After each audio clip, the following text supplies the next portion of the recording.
Welcome, everyone. This is your humble, meek, and mild recovering CI officer, Kevin Shipp, coming to you from the studio located somewhere deep in the southeastern United States, not even discoverable by Google Earth.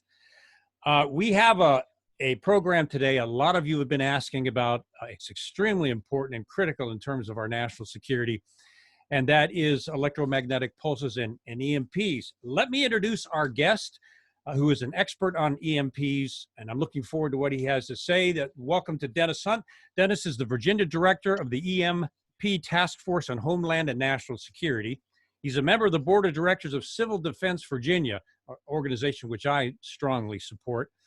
Dennis is a former program manager for the Department of Treasury and BAE Systems. He's a former Fed, but we'll forgive him for that, just like I have been forgiven. Anyway. Of course, he's United States Special Forces and served in Vietnam. He's a Vietnam War veteran. He's a commercial driver, an underwater welder, and also a private pilot.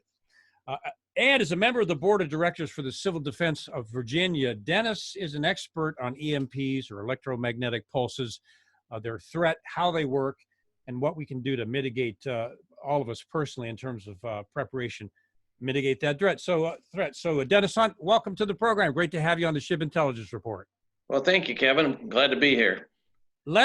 You've put together a really super slide presentation, and those that watch me know what I like to do is kind of the same teaching style I use at the agency. And instead of just being a talking head sitting here on the screen, I like to take a lot of complex information, distill it down into PowerPoint slides, and we can talk to those and as we go along also. So you have done that. Your slides are excellent. So Dennis, since you're the EMP expert, let me turn it over to you and let's rock and roll. Okay, thank you, Kevin. We'll see if I can get the slides up here without incident. Okay, I'm showing a grid down and no plan. Beautiful. Slide. Yeah, that's the introduction, and you don't want this to happen to you. You don't want to have the grid go down completely for a long-term period of time and have no plan at all, having never really thought about this. Yeah. So, you know, if you think about what we use electricity for, I mean, it's into every aspect of our life. I mean, even our automobiles and our engines run off electricity. Of course, we're not plugging them into the grid unless you have an electric car. But we're just totally dependent on electricity, unlike our forefathers in the early days where they could get along pretty much without it. But anyway, the power grid that we get all our electricity from, unless you're off the grid, has been called the largest machine in the world because there are over 3,000 different power companies just in the U.S. And if you ever stop and think about what would happen if this thing actually went down and just stopped working. I mean, we have these small power outages, you know, when we have a storm or we have some other event, and all the guys get out there and they put this thing together pretty quick. But what if they couldn't put it back together again, like all the king's horses and all the king's men? Good. So, yeah. Anyway, a lot of people don't really realize how vulnerable we really are with the power grid. We pretty much think it's robust and easily fixable, but that's not really the case. And it doesn't take a whole lot to bring it down, amazingly enough, if you're in the right place with the right tools. So what are the possibilities for short-term and long-term power failures, and what kind of disasters can actually impact America's power grid that we depend on? Well, one of them is a weather catastrophe, and that's pretty common. We've all experienced it. But you know, a couple things I want to bring out about a weather catastrophe is the fact that natural disasters can be rapid and unpredictable. We're used to looking at TV and we see this storm coming in, and in case with a hurricane, we're tracking it for 2 weeks before it gets here. You know, ad nauseum, really, to a lot of times. And you know, we can see things with the local weathercast. You know, we're going to have severe weather, a big snowstorm, or something like that. But I want to share with you guys a couple things I actually experienced in my lifetime, my younger years, that were weather disasters that nobody saw coming, or at least they didn't see them coming until the last minute. And this is a Palm Sunday, 1965 tornado outbreak that went across Michigan, Indiana, Ohio, Illinois, really impacted 4 or 5 states. And what was unique about this was these tornadoes came in singles, doubles, triples, and quadruples, and they were online. And we had a power blackout that lasted for 3 weeks, and small towns like this one right here just disappeared. And you can see that little town is getting ready to disappear. And that's what people experienced. Unfortunately, they were a little better prepared in those days than people are today. I mean, it was common knowledge and common practice to know that you may not be able to get to the store for a few weeks. And, you know, most of our forefathers, even our grandparents, I mean, they had the storm shelter, and they had a root cellar, and they had food stored in the basement, and they didn't depend 100% on electricity. They usually had a wood stove or something to back themselves up a little bit. And we're just today extremely vulnerable to this kind of an event.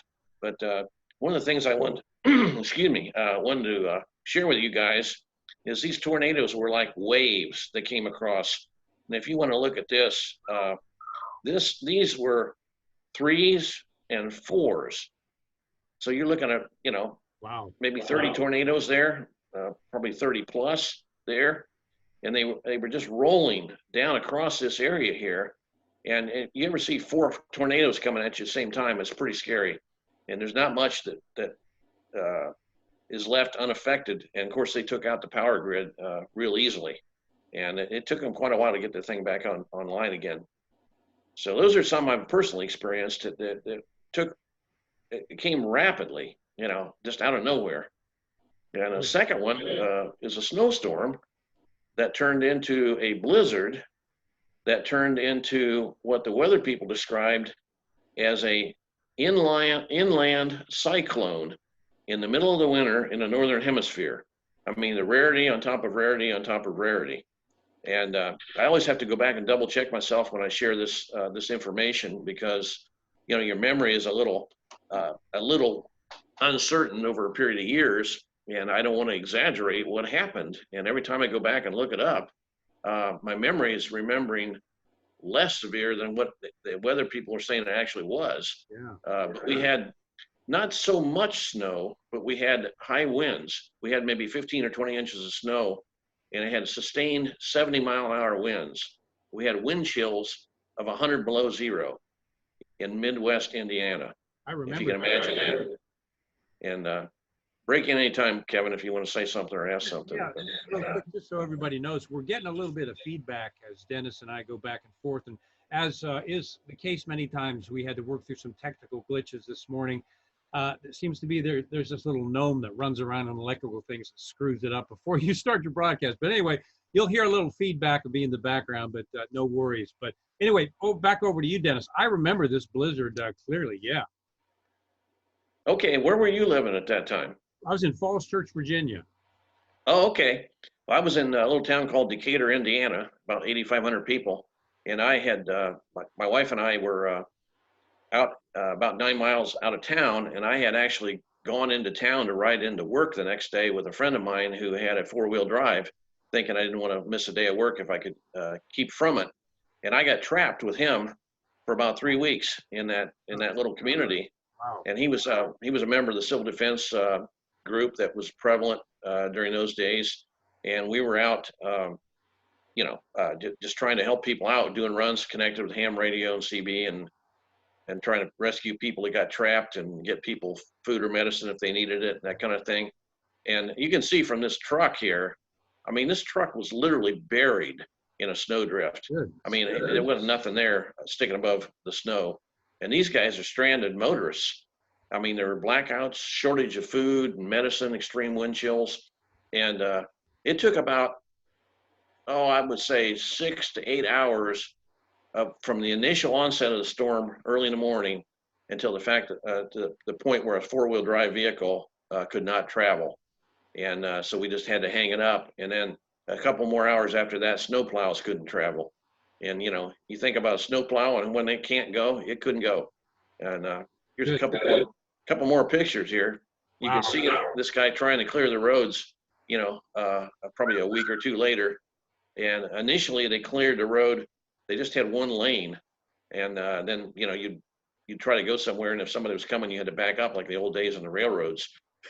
And I mean, it was an experience. And again, you can imagine if you were in a car out in the open somewhere, And again, I want to emphasize this is 24 hours. I mean, this didn't happen over a period of a week or two. This was, I mean, Right. dry roads to you couldn't go anywhere and couldn't walk through it and couldn't survive outside for any period of time. You know, it was just extreme. So I guess that's the point I'm trying to make, is that things can happen that are out of the ordinary, out of what your normal memory is, and it can come on you real fast. So we need to have a survival mentality. We start thinking differently about things, and especially now with everything kind of up in the air. That's right. Yeah. And another thing here that can cause, this was actually a weather phenomena too. They didn't realize they're a natural phenomena, but we had a 2003 blackout, and took out this whole section of the East Coast in Canada. And believe it or not, this thing was caused by a tree on a power line. And they had a joint task force from U.S. and Canada that ran this thing down, trying to find out who to blame, and the CYA kind of thing. But they ended up with a little company called First Energy, and they had let the trees get overgrown to the point where they came in contact with the power line, and that triggered a cascading chain of failures. You know, that we're not isolated. Everybody's connected, and those connections draw on each other's electricity. And if you get too big a drain, it pops everybody, you know, all the fuses blow. And it shows you how little it would take to bring down some major power outages. Maybe not the whole thing, but a large percentage of it. And anyway, they ended up, well, we'll jump to the next slide here. They ended up creating, I guess, a task force or cooperative group effort among the power companies to come up with a tree trimming standard. And the point I want to make here is one failure can cascade into multi-country shutdowns. Yeah. And even when the problem's well-known and easily identified, you know, this is just a simple fix. The solutions sometimes take forever. It took the power companies 10 years to agree on a tree trimming standard. Yeah. That doesn't mean they probably weren't trimming their trees, but you know, when you're trying to get cooperative effort among large divergent group of people. Right. And you can imagine with an EMP what that's like, you know. But, pause here for a second. Anybody, did you want to question anything or? No, this is, your point is really, really important. I hope people can take away, and if these things can come out of the blue, and if and when they happen, they have a chain reaction that will go through the grid and cause kind of, well, they call them rolling blackouts sometimes, and cause power outages to start at one location and then feed to the next location and the next location. And so a small incident like this in 2003 can wind up being a big deal. And as you mentioned, Dennis, these things, we can't predict these things. They're unpredictable largely. They happen in a moment's notice, and that's why all of us need to be prepared in case of these events do happen. Absolutely. And I hope we take away some of that from this presentation. But another thing that can take it down the power grid, and this is a much larger scale, is electromagnetic pulse from the sun, or a CME, as they sometimes call. And anyway, these things are something the sun belches out, and then it basically shoots at the planet Earth, you know, at different magnitudes and intensities and all that sort of thing. And they occur on a regular basis, but we don't always get hit with them because we're not in the right place at the right time. It's like that little duck running across the shooting range that we used to do in the county fair, and you shoot at them with a .22 rifle, you know, and we're the duck. Mm-hmm. So anyway, a natural EMP, coronal mass ejection, again, it's a solar flare, puts out radio and magnetic disturbances on Earth. The natural EMP can disrupt radio transmissions, damage satellites, destroy electrical transformers, resulting in potentially massive, long-lasting outages. Well, how often do those happen?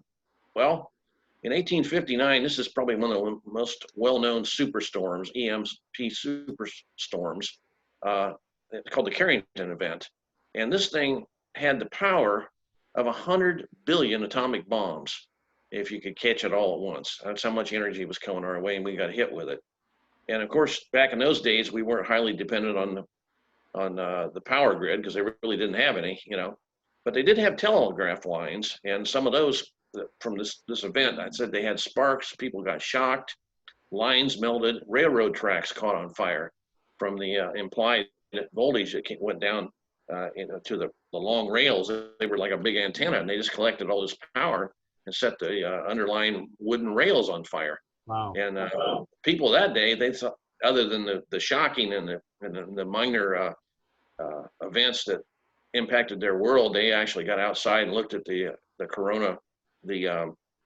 aurora borealis, and they said in newspapers of that day that you could actually read a newspaper at night from the aurora borealis. So it was quite an event, but today it would be deadly. Then it was a minor inconvenience for them. And it's worth, sorry, Dennis, sorry to interrupt. It's worth noting that this can happen anytime today. This is a solar event, and these flares happen. Most of the time they miss the Earth, but this could happen. Sometimes scientists think we're overdue, but this very same thing could happen today. Oh, absolutely. And actually, here's another one that happened just not too many years afterward, 1921 solar superstorm.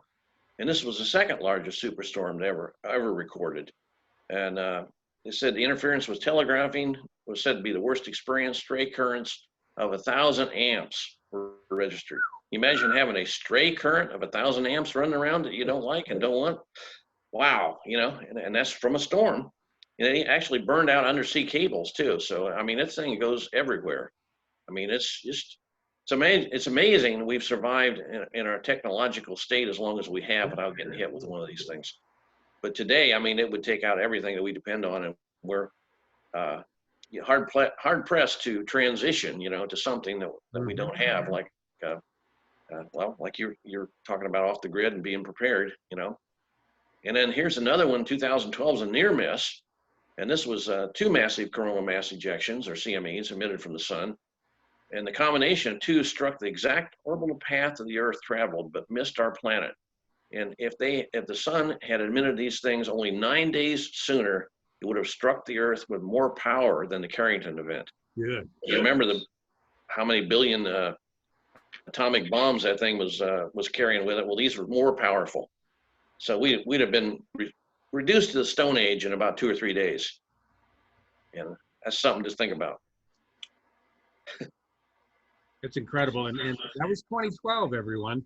2012 is not that long. That is modern times that this happened. And by the grace of God, it missed the Earth. But as Dennis was saying, had it hit us, it would have kicked us back to the days where there were no electric power or grids. And this was in 2012. So, this could happen any time without notice. Absolutely. And you'll see that we're actually overdue for a magnitude storm like that. And there was a smaller storm. This is in the month of March in 1989, and they had a lot of what they called extreme solar storms, but nothing like what we described earlier. But this geomagnetic storm struck on March 13th, and it took down the Hydro-Quebec electric transmission system. And they said the onset time of this was extremely rapid. So it just began to solar storm, and the electric transmission system went down for Canada. And the interesting thing about this, let's see.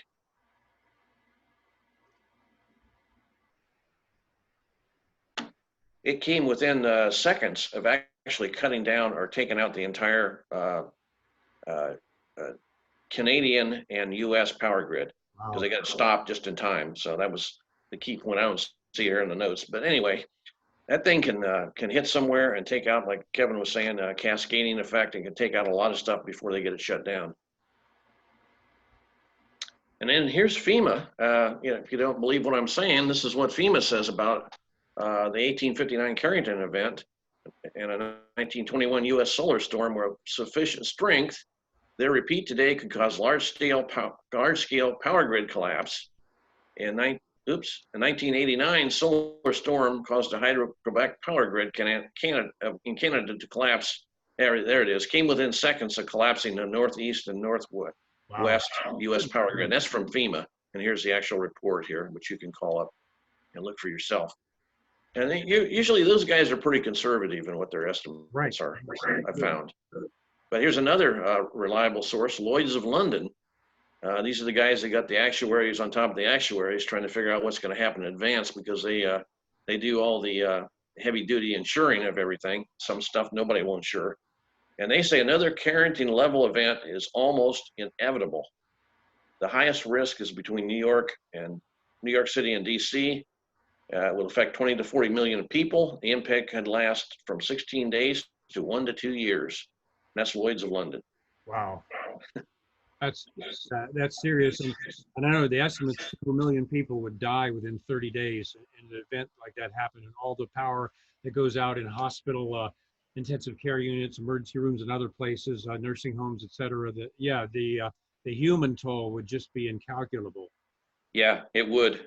And you know, a lot of it would be panic, riot, you know, Yep. all the things that go on when the grid goes down and people run out of food and water and everything else they depend on. Right. But this is just sort of an estimate of where and how this thing might hit at 50 degrees north latitude over the Atlantic, if that's where the concentration of the storm was. Apparently these storms track in certain areas predominantly, or more likely.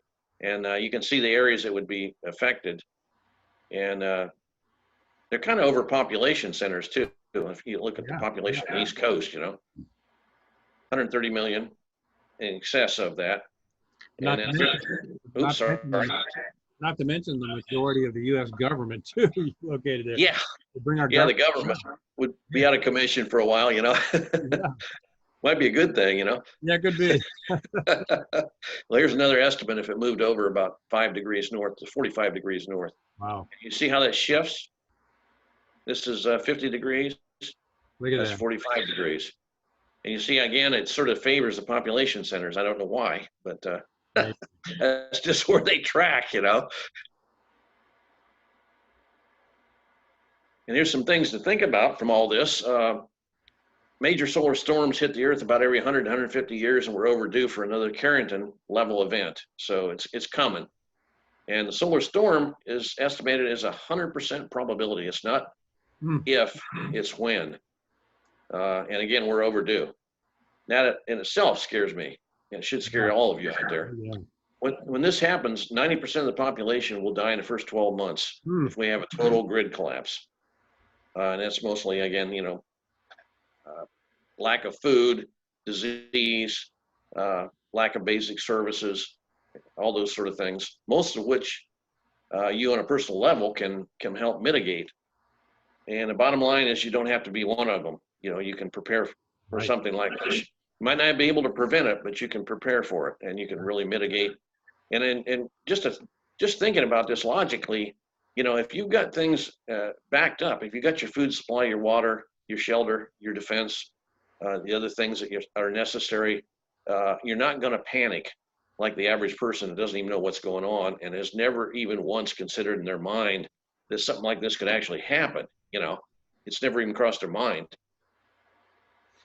You know, and as you and I've talked about before, because we do a lot of shows and programs on prepping and off the grid and things, and of course we're off the grid here. But when something like this happens, even good people, when they can't feed their family in a week, are going to turn into crazy parts of the population, and good people are going to do pretty desperate things to try to get food and water for their families. So if people are not prepared and ready for an event like this, it's going to be pretty bad. Those of us that are prepared, we understand that even some of our neighbors could turn and become someone completely different facing this kind of thing. So it's very serious. Yeah, absolutely. We can explore that a little bit, you know, further down the end of the slide when we get to the end of the program there too. But I mean, that's a very critical thing to think about, because the part of the task force, the EMP task force that I'm a member of, it's made up of just a real cross section of humanity. But I mean, we have just ordinary guys like myself, and we've got 3-star generals and ambassadors and everything in between on that thing. You know, heads of security for states. I mean, national security stuff, and the philosophy of that group kind of goes all the way from where I describe myself as I'm a survivor. I'm going to survive no matter what it takes. I think everything is survivable if you prepare in advance. You know, not 100%, of course, but you know, you got a good chance. Right. And the other extreme of that is they've looked at the magnitude of this, especially an EMP attack, and they've looked at the magnitude of that and the cascading things that are going to occur, and they've deemed it unsurvivable. And so they put all their effort in prevention. And so that we've got that mix, and it's probably a pretty good mix, because I'm not a political guy, so I'm not up banging on the door of my congressman and all that sort of thing. I'm more trying to get my neighbor to think a little more realistically about, you know, the event of losing everything. Right. But we need the whole group of us working together to get this thing done, you know. And they're hitting the door of a lot of very important people, and they were the ones that actually got were very critical in getting the latest executive order signed. Lost it there for a minute. By President Trump on EMP preparation. Another critical thing President Trump has done that other presidents haven't is that executive order, which has been long overdue. Absolutely.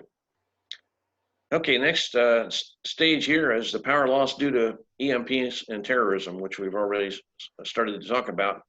An EMP is, of course, a man-made nuclear attack, and it's the weapon's optimized to put out an electromagnetic burst at maximum efficiency, and it's usually detonated at a higher altitude, you know, somewhere between maybe 40 and 60 miles. So anyway, most of the major powers have these things, you know, nuclear, non-state actors, nuclear armed terrorists. I mean, there's all kinds of possibilities of how an EMP could get generated. And the threats really are real. This is a U.S. commission to assess the threat to the U.S. from EMP attack of 2017. So that's an actual direct quote from these guys. And this is kind of what it would look like if they had an optimized bomb at an optimized altitude and they detonated it for maximum effect. And that's just one. That could be a little trawler with an 800-mile missile, range missile, or off the coast here anywhere. You want to go to the West Coast, you could go over here and lob one in. Right. And, you know, it's not inconceivable they could do this. So anyway, here is more of an optimal range display. It shows you what happens at 30 miles, 120 miles, 300 miles. 60 miles is the optimum burst, and it'll actually look somewhere in here.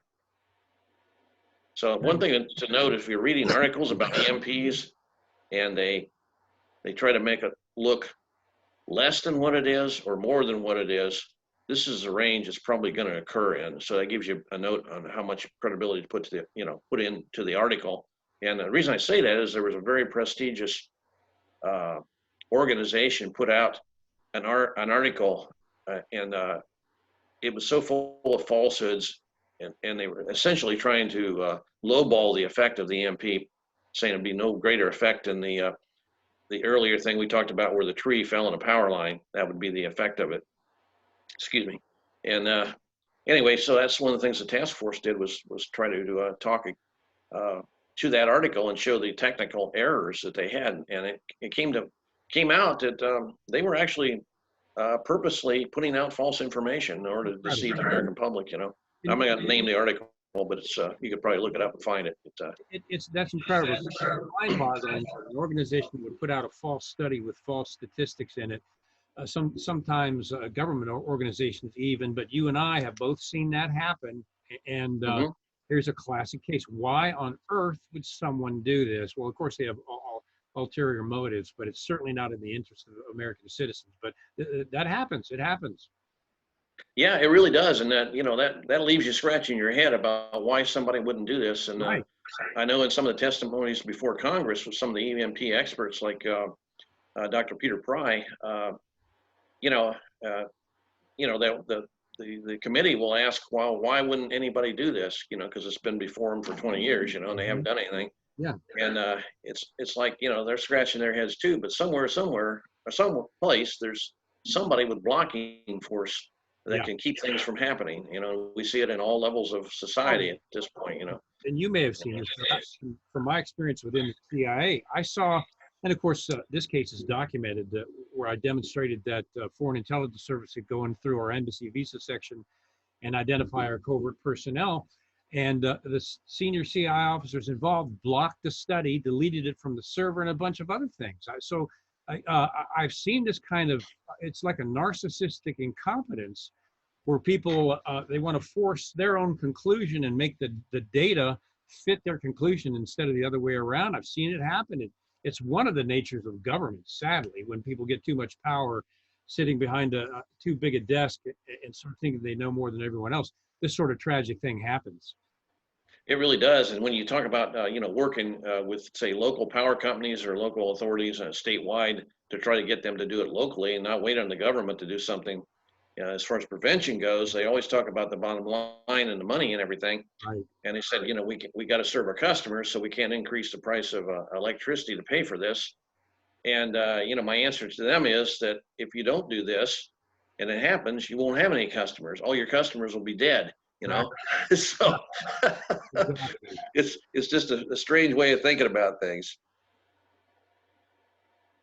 Okay, this is just a thought experiment I do every day myself. I'm driving around. This is your world today. Everything works, all the electricity and everything. About a second later, especially with an E1 burst, everything goes to heck and nothing works. So I mean, that's how quick these things can happen.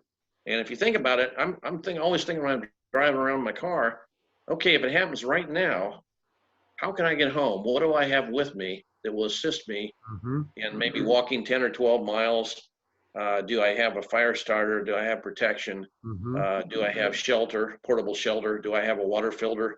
I mean, if I have to abandon my vehicle and just leave it in the road, where can I make it home or not? I mean, these are just things to think about, and I put myself through this all the time when I'm driving around. Right. And if you want to visualize that a little better, I kind of would recommend a book here, 1 Second After, by William Forstchen. And it's basically what happens 1 second after an EMP burst occurs and how a small town in North Carolina struggles to survive for the first 12 months and the different things that they have to tackle and everything else. And you don't really think about it until you go through the scenario, reading the book and finding out what it's like. But I mean, simple things like, what do you do with all the bodies? There's no mortician, there's no this, you got to get them out of the area, I mean, just things like that. The older vehicles running, the new vehicles not running. Anyway, highly recommend it. It'll scare the socks off of you. You won't sleep for a while. Goodness gracious. And I'm going to see if I can just get this over a little bit. Anyway, okay, who might want to use an EMP on us? I mean, what's the probability? And, first of all, you got nation states. You've got China, North Korea, Iran, Cuba, Russia, maybe others that would love to take the American people down a notch. You got terrorists, foreign and domestic. You got the deep state, which kind of ties into domestic, and paramilitary groups and other bad actors. And I'll show you in a little bit how a paramilitary group could take the grid down. Yeah. And, Kevin, you want to say anything about China at this point or not? Well, yeah, thank you. Too early. Let me add that with Trump finally, first president to do so, holding China accountable for ripping us off to the tune of billions in trade stealth, the number of Chinese espionage agents that have recently been arrested or thrown out of the country, a Chinese general, communist Chinese general, has come out and threatened and said if the U.S. continues on the path it's going, it could lead to war between the United States and China. So it is escalating with China. China has, without a doubt, more than enough capability to detonate an EMP 40 miles or higher above our country if they chose to do that. The only thing that's holding them back so far is their economy is still tied to ours, and it would also hurt them. But there's no question about the fact that China considers itself the world power. They're pushing towards becoming the dominant power in the world government, and even the World Economic Forum is agreeing with them there. So China is a significant threat. China has this technology. Would China use it? Well, you can look at what they've done to their own people and the millions of their own people that they've killed with some of of their efforts. So it is a threat that we need to take seriously. Yeah, I agree 100%. And it's from everything you can read, it's getting worse. And we're kind of in a vulnerable time now with there's so much, we're so divided in this country, and I think by design. Right. Excuse me. And they don't, that doesn't go unnoticed. I mean, they're watching us, our enemies, and unfortunately we have enemies, you know. But here's just an example of something I was reading a few weeks ago. China's hypersonic weapons, and you probably know more about this than I do, Kevin, but they've got if you think way back, they got, you know, a couple of hypersonic weapons that are, they cruise right at the edge of the atmosphere. Right. One of them is winged, and the other one is just a normal boost type vehicle that's also maneuverable. But way back in World War II, Hitler actually had a concept vehicle that he wanted to bomb New York with. And he actually fired this thing, or was going to fire this thing up to the edge of the atmosphere, and it was designed to skip off the atmosphere, just like a stone skips off the water. Greatly extended the range. So you only had to have the initial burst phase, and then it would cruise basically for halfway around the planet.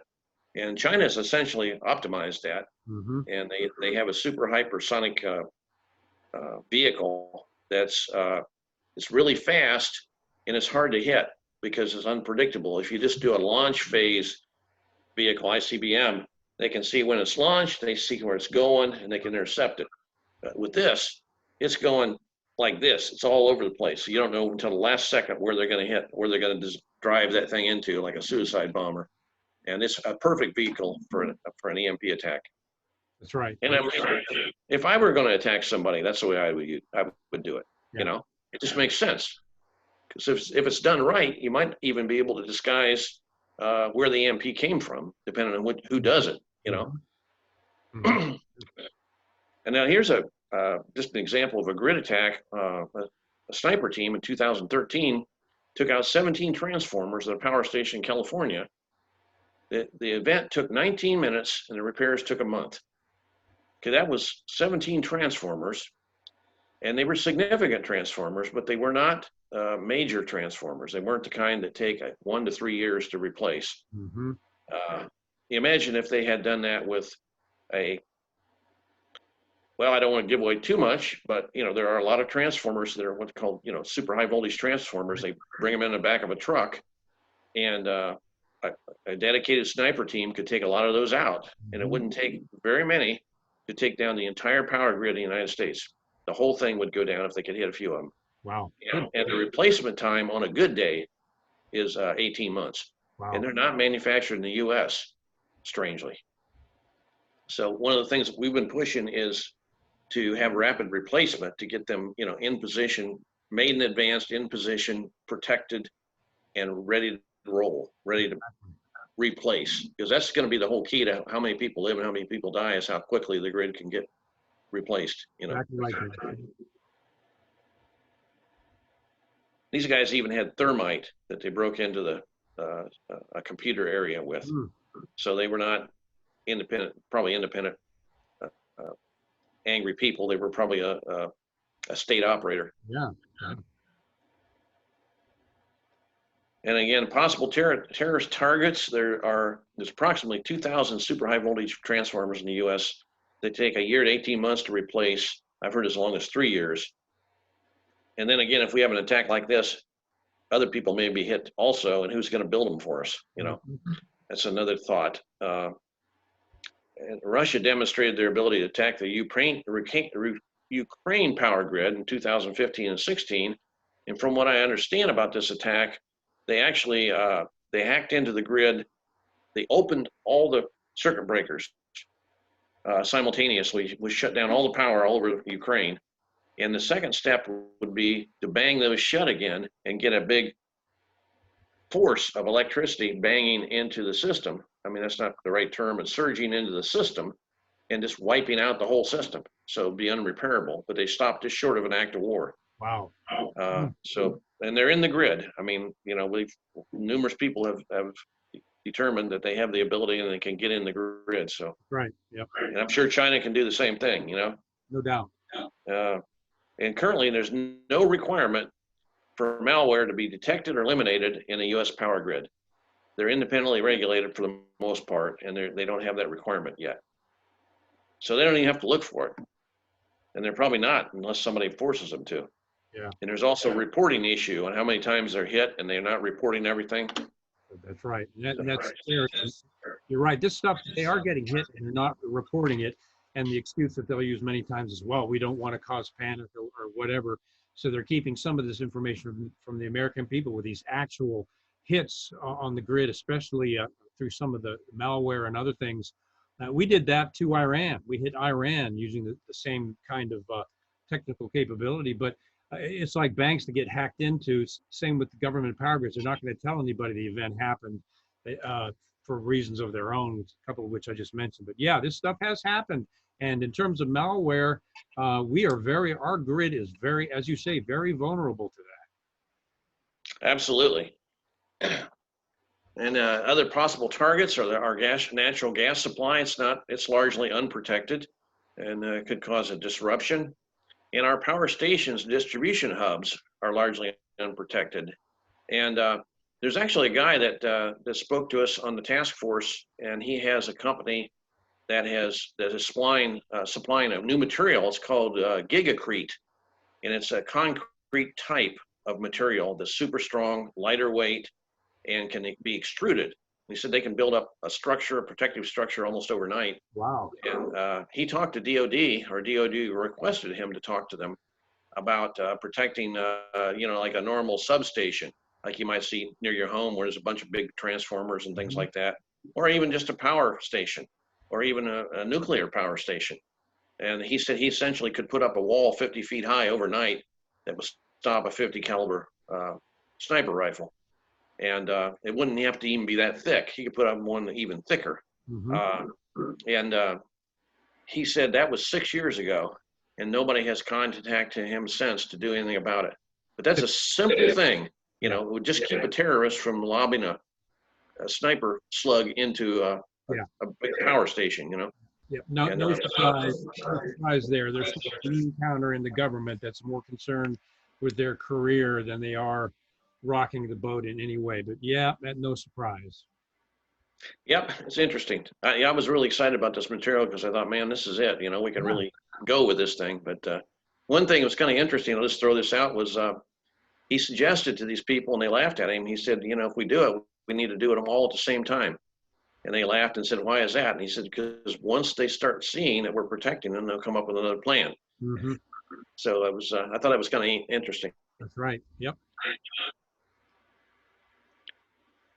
Okay, here's just something else. I threw it out there for keep you awake at night. Is just a list of all the atomic bombs and hydrogen bombs that we have lost since the 50s up to the present time. You can kind of read through the list. I won't go through all of them, but basically falling out of airplanes, falling off of ships, getting lost in the swamp, hitting the mud and going underground. Nobody can find them. Different things like that, and real concern. It's insane that the B-52 that had the two 24 megaton nuclear bombs, they are still trying to find that in a swamp in North Carolina. The two 24 megaton nuclear bombs are sitting in a swamp on the bottom in North Carolina, and they are sweeping. They still haven't found them. Yeah, and also, let's see if I can find it here. Well, there's one in South Carolina, Savannah, Georgia. Wow, that's Georgia. Okay, there you go. Goodness. Yeah, this plane collided with an F-86, and they had to make an emergency landing, and they tried to make several attempts to land on a runway, and they couldn't. So they just went out to sea, dumped the bomb, and away it went. The bomb is still there to this day.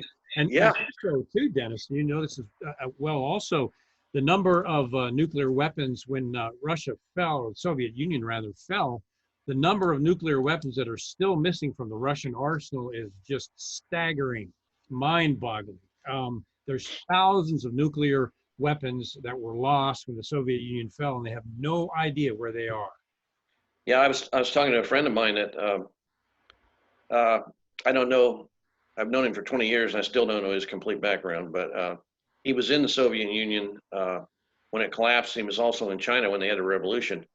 And he was saying, you know, people are always talking about a terrorist building an atomic bomb. And he said, all you have to do is go up in Siberia. And he said these guys that were, when it collapsed the Soviet Union, they dumped them off the trucks to haul logs with the trucks to keep themselves warm. And they got these bombs just laying along the road. So That's a really cool thought. I can't confirm or deny that, but you know, that was an interesting observation on his part, you know. Yeah. Let's moving along here. Okay, how serious is the government about an EMP attack? Serious enough to sign an executive order, finally, by President Trump. And here's his order. And it basically, initially, the first part of the executive order was to just force people to, within a short period of time, to do an analysis of their particular area and see how vulnerable they are and send a report back. And then the second part would be to do something about it, you know. Mm-hmm. So it was like trying to light a fire and keep them going, you know. Yeah, right. And there was there's an EMP, or not EMP, there's a Homeland Security backup radio station close to me. And I know the guy that runs it, and it's like third grid down backup communications. It's low frequency in the ham bands, but down around 3 and 4 megahertz, probably 3 to maybe 7 or 8 megahertz in that area. The area that the ham radio guys go for long range communications, you know. Mm-hmm. And anyway, that's the Homeland Security has that as their third level backup. If everything else goes down, they can still, you know, use a ham radio. And they have a network of volunteers around the country that run their own private stations at home on those frequencies, government frequencies. And I didn't say the exact frequencies; it's just in that range. Right. But anyway, I was talking to them about EMP, and they have sort of, well, let me rephrase that. It's sort of a sectioned off approach to EMP. They're aware of it. They know it can do damage, but there's sort of big holes in their system, kind of thing. I guess it's incomplete knowledge and maybe not the resolution to really push it very hard. But this particular site has a walk-in EMP shelter, bomb shelter, and EMP-proof doors and everything on this stuff. And it's basically empty. They don't have anything in it. But the goal is to put all the stuff inside there. Yeah. I said, man, you better get going and get it in there, you know. So, but you'll when we talk about the EMP shielding, the doors on that thing are castellated, and they have copper, overlapping copper, so that this thing has to route itself around a whole bunch of overlapping electrical closures to make sure it's completely bulletproof. Right. Neat. Oops. Okay, here we go. EMP shielding. One of the things that's we've talked about earlier, but there are only about 4 or 5 major EMP test facilities in the U.S. that are considered, top line, highly reliable, have all the equipment and everything else to be able to do this, and to do an actual test on a device that you want to say is EMP proof. I mean, a lot of things will probably work, but we can't absolutely say they will work until they've been tested. That's kind of where I'm at on this thing. And these facilities will put something up in the middle of a chamber, and then they'll rotate this EMP gun, I'll call it for a better word, this transmitter that's firing this high voltage EMP fields at this device, and they'll get a complete 360 sweep of whether this thing can be affected in any area, and they'll hit it maybe 47, 40, or maybe 50 times over and over to see if it's going to break down. Yeah. So that's the kind of testing that we need to look for.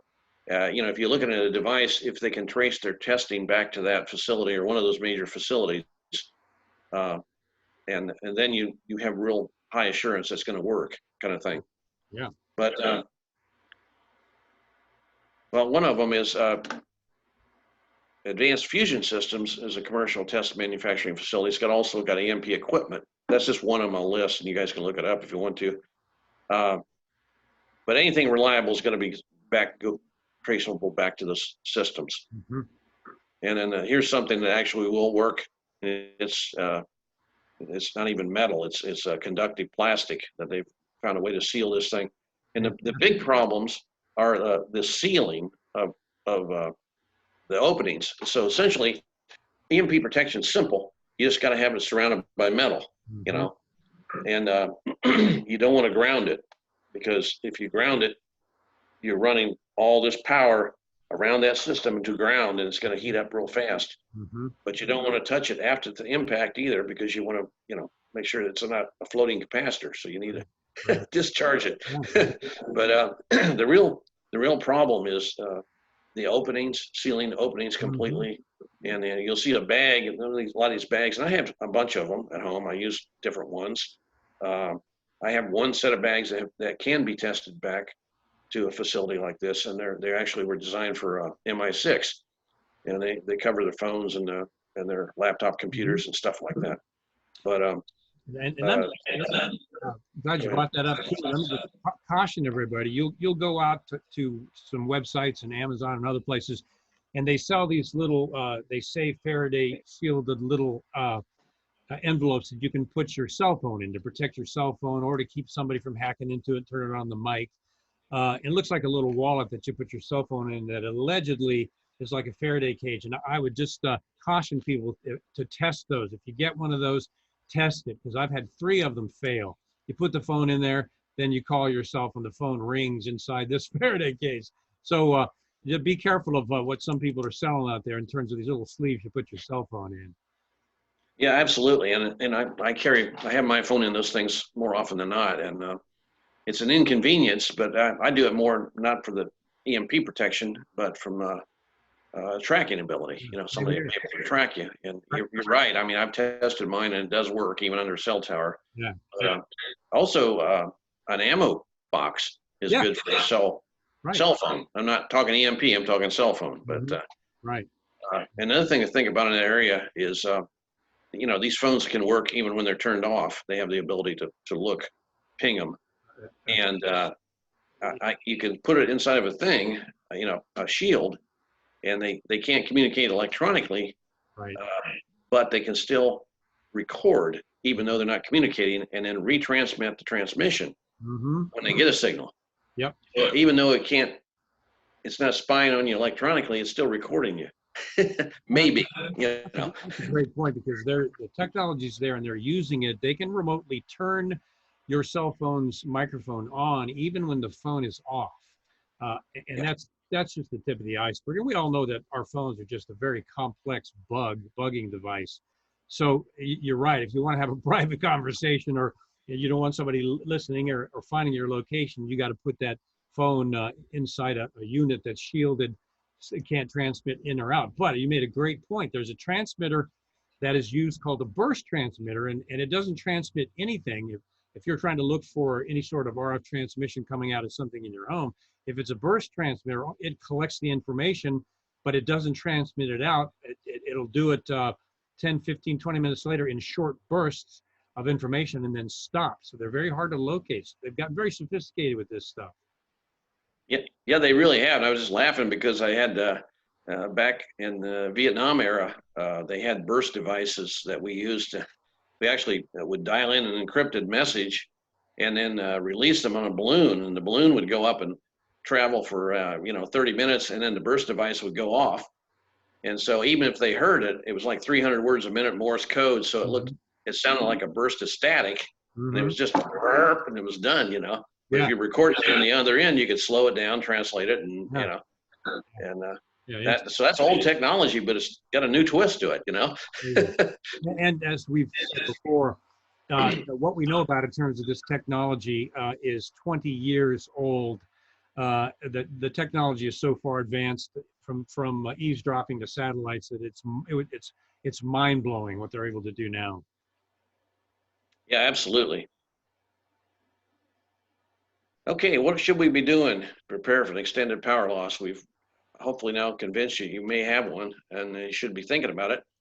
And again, nothing's absolute. I mean, nobody knows the future except God. So Mhm. we can't say exactly what's going to happen, but we can prepare for things we think are coming anyway. You know, just like you prepare for a bad winter or a big storm or anything else in your life. You have life insurance. You know, you insure your automobile. You hope you never have a wreck, but you've got it there if you need it. And again, with storing food and survival equipment, you know, you can always use it. You know, you can eat your food if you don't need it. But the way I look at it is this: you know, the number one plan is you're planning to survive, and I break it up into short-term and long-term survival thinking. So I mean, a lot of people are over here in the short term and immediate, and that would be, in my definition is short term is the ability to provide all your basic needs for 1 to 3 months. Huh? And that includes maybe defending your family against or remaining hidden from enemies, foreign and domestic, because we don't know what kind of situation we may be in. You know, people running riot, doing things. Maybe our own government even. You know, you can't tell who's going to be in control and what they're going to do to us. But Yeah. and then the other one is the transitional thinking into long-term survival, because we have a grid down from an EMP. They talk about 1 to 3 years, but the likelihood is it might take 5 to 10 years for these guys to put it all back together and have anything reflecting or similar to what we had before with society and basic needs and all that sort of thing. So we're going to have to do it ourselves, unless we get real lucky and they have technology I'm not aware of, and they probably do, that will protect us better than what I'm aware of. But they don't seem to have it. You know, I wish we could say that we've got technology to protect against EMPs that we don't know about, but you know, we also know how the government works in terms of just serious inefficiency. So I kind of doubt that that exists personally. And your point is so important. All of us, we're going to have to be able to survive ourselves and protect our families, because the government's not going to be able to do it. And people are going to be going crazy in the streets, literally. So it's up to us as individuals and families to prepare ourselves in the event that something like this happens. Yeah, absolutely. But anyway, long-term transitional thinking is the key word is transitional. Is once I run out of everything I've stored, what do I do then? You know, because, you know, say you got enough for a year, you go through the year, 90% of the people have passed away, unfortunately, and you're still here. What am I going to do now? My food's almost out, all that sort of thing, you know. Yeah, and So if I may interject, what a lot of people don't think about, and a lot of prepper books don't talk about, is medicine. And people need to realize when you're stocking up to survive, if you're on any sort of medication that is necessary for you to survive, you need to think about medication 1 to 3 years out. How are you going to get your medicine if you've got a serious health issue? Half the U.S. population has pre-existing health conditions. So when you hear preppers talk, you never hear them talk about getting extra medicines and things ready as well, in addition to the rest of these things, because you can be the best prepper and have all the livestock off the grid, food and water and everything else, and if you have a medical issue, it's all worthless. yeah, absolutely. And then that book, 1 Second After, the author actually addresses, you know, the hero of the book actually is a retired colonel from the Army. He takes charge of the town at their request, and his daughter needs insulin to survive. Yeah. And boy, the anguish he went through, you know, trying to find insulin and trade it and have somebody else, you know, because the people that have it are not going to give up, let up with it. What a great point. Sounds like a great book. What a great point. Yeah, exactly. And he also, you know, he put the insulin in a water tank in the toilet to try to keep it cool, because they had no refrigeration. Mm-hmm. And it deteriorates, and then, you know, what he even had was slowly going bad, you know. Amazing. But I won't give away what happened, but those are the kind of things you have to start thinking about. And right. I did a little presentation to the American Legion here locally, and one of the guys there that was also presenting an aspect of planning to survive was a pharmacist and also an MD. Mm-hmm. And he spoke to that issue of how long drugs will actually last. Yeah. Because I brought that issue up to him, Yeah. and I said, "Man, we ought to have some kind of a quickly replaceable portable freezing unit that runs off of solar power or something.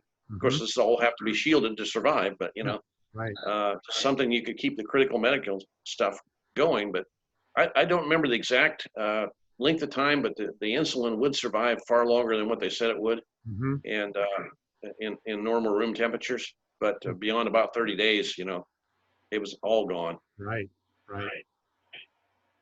And also, to your point about medicine, if you get very knowledgeable about natural medicine, there's so many drugs we take today that can be affected or can be eliminated with natural medicine. That's right. And so, if you have the ability to grow your own herbs and things like that, you can make your blood thinner and make your other stuff, you know, your antibiotics. That's right. Yeah, great point. Yeah. So just going into a little more detail.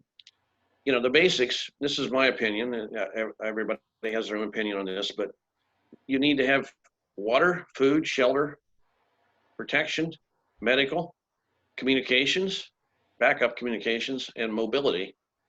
And just a little expansion on that, you have to be able to filter water, purify water, store water, and renew water. In other words, you can't just, like I've got a 550 gallon tank of water in my garage. And that's the backup to the backup to the backup. You know, I have a generator and I have a well pump and I have a stream and I have a big Berkey water filtration system and a bunch of other things. And, you know, I'm just from living life, I realized that your primary source of whatever you're doing is probably going to be broken. So I try to have a backup and a backup to the backup, you know. I know. Again, food, be able to store it and renew it. You know, short-term, long-term. Shelter, portable and permanent. You know, if you get stuck on the road, you need a portable shelter if you got to walk more than one day to get home. And, you know, I've got some things in the car. I have some reflective survival tents. I have water purification equipment. I have fire starters. I have portable light. I have extra clothing, waterproof clothing. You know, anything I can think of that might get me home, because that's what I'm going to try to do is get home. But you may need to shelter where you're at, you know, temporarily in order to get where you're going. You may have to cross country because it's the closest distance. You might want a compass and know the direction you're going in. You may want a firearm just in case things get dicey on the way home, you know. Protection. Well, we've talked about firearms a little bit, but I think about protection, I think about war and disease, like Kevin brought up the, you know, medical. So you need to have the ability to ward off a disease, even if your body can't do it. The extra boost you need, like a natural antibiotic or the ability to make your own antibiotic. A natural or a homemade antibiotic, if I can remember the formula here, I believe is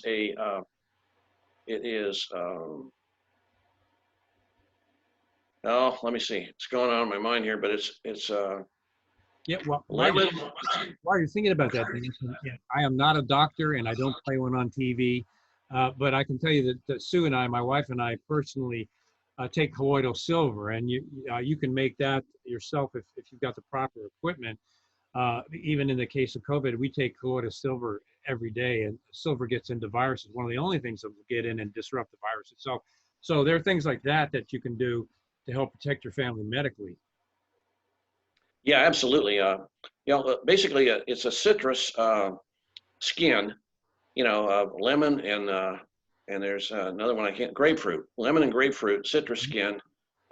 Basically, you peel it, boil it in water for 30 minutes, let it set, and then extract the liquid from that, and it turns out to be a natural quinine or a form of quinine. Wow, that's good. Yeah, so don't take that from memory. Look it up, you know. But I'm not a doctor either. But there's some of the little things you can think about too.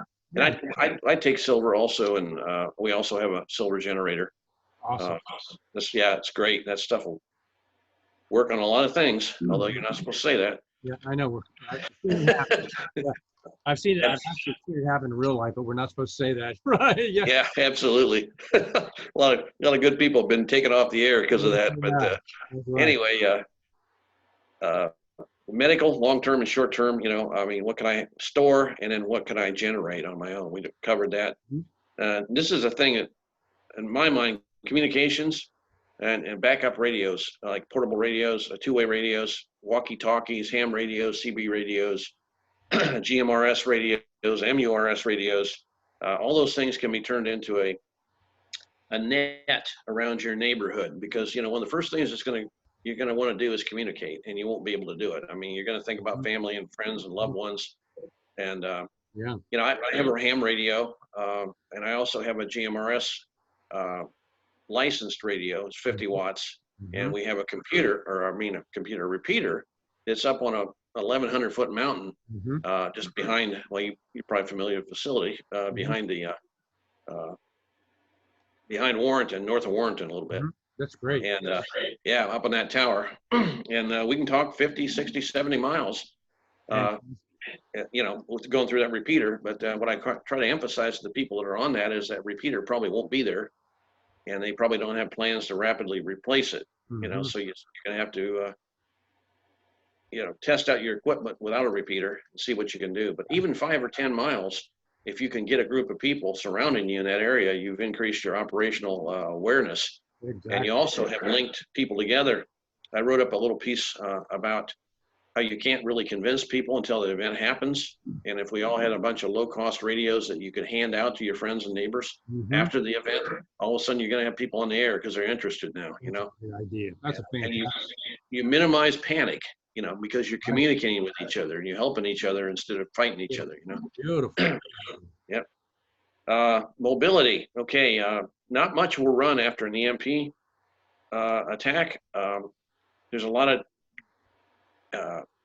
disinformation out there, and there's a lot of different opinions on what will run. Basically, older military vehicles and very old cars and trucks, in the 80s. Just think electronic, how much electronics are on there. Whatever they have on there will burn out. So even points, you need backup points if you've got an old vehicle, and some of those kind of things. But there are an option I like. I haven't done this yet, but Rokon makes a two-wheel drive off-road vehicle, motorcycle, basically, and they have an EMP-proof version of that. Yeah. And they make it for the Special Forces guys, and it's available to civilians. Neat. And that thing has a 500-mile range if you fill the tires up with extra fuel. Well, what does it run? Off the top of your head, the cost of that? 7,000 plus. Yeah. Okay. For the vehicle in that area, 7,500. Yeah. But that's something that, if you have the ability to buy it, I mean, that's something you can get around on. If you think about after the road warrior phase, all you really want mobility for is either emergency runs to somebody or recon around the area just to see what's going on. Supplies. I mean, this thing will haul 1,000 pounds with a little trailer behind it. You can kill a deer and haul it home, kind of thing. Wow. Basic stuff. Here's another area is continuity of community. This was actually coined phrase. First I ever heard this was Preston Schleinkoffer, who's the head of Civil Defense Virginia, actually created an organization. He came up with this term of, because he worked for the government also. He was an ICE agent. And he said, we had places we could go, but I got to thinking about my family and my wife. Where would she go? And where can I do with them? So he came up with the need for civil defense. And he says, really, we want to continue our community. We don't want to be isolated survivalists. And of course, my natural tendency is to be an isolated survivalist, but I realize I need other people. And your support group is going to be really critical. You got to get like-minded people around you. Everybody's on the same page. And I've in order to try to just get the word out, I've worked with different groups, some of them not of my political persuasion, and it was difficult to get everybody on the same page because everybody had a different approach, and some of the approaches just didn't make any logical sense. So I have a group of people now I'm training with, and everybody knows you need to survive unpredicted events. They got the food, they got the firearms, and they know they need to train. They're training physically and with other things, and they're already there. So all you gotta do is move forward, and that's So you got to get people that are like-minded, and your neighborhood is going to be your battleground. Oh, yeah. And depending on what you do now with your neighbors, they're either going to help you or eat you, when they run out of food. So, and then So glad you put this slide up there, because that's right. Your community can either be part of your defense system, or they can become your enemies. And what we want to do is work with all our friends and neighbors and get them all on the same page, working together. Your radio distribution is a great idea, but make your neighbors your friends, not your enemies, ahead of time.